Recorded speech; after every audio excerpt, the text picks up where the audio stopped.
பொங்கல் முடிஞ்சு ஒரு வாரம் ஆன கரும்பை இப்ப காலி பண்ணிட்டு ஊரு கிளம்புறேன்னு சொன்னதும் தம்பி ஃபீல் ஆயிட்டாப்புல. அவன் எங்கேயே இருக்க சொல்லுங்கம்மா. அவன் எதுக்கு சென்னைக்கு போனோம்? அவன் எங்கேயே இருக்கட்டும். நீங்க எனக்கு தர பிஸ்கெட்ல அவனுக்கு பாதி போடுறேன். பரவாயில்ல அது கொடுங்க. நான் தின்னுகிட்டே பரவாயில்லையே பிஸ்கெட் நல்லா இருக்குது.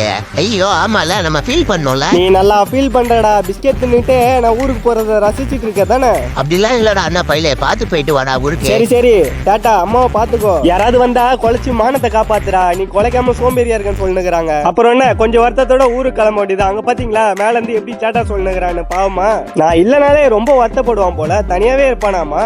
அநியாயத்துக்கு சென்னைக்கு வர 3000 4000 டிக்கெட் போடுறாங்கன்னு மதுரை போய் போனா இங்க 1400 சொல்லிட்டாங்க. இந்த ஆமினி பஸ்ல நல்லா ஏமாத்துறாங்கப்பா. 5 மணிக்கெல்லாம் இங்க எத்தனை வந்து விடுறேன்ட்டு எம்ஆர்எம் டிராவல்ஸ்ல ஏறினா காலையில 7:45 வந்து விடுறாங்கப்பா சென்னையில.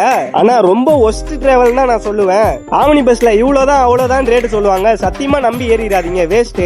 காலையில சென்னை வந்து சேர்ந்தாச்சு. அப்புறம் நான் அடுத்த வீடியோ சந்திக்கலாம். பாய் பாய்.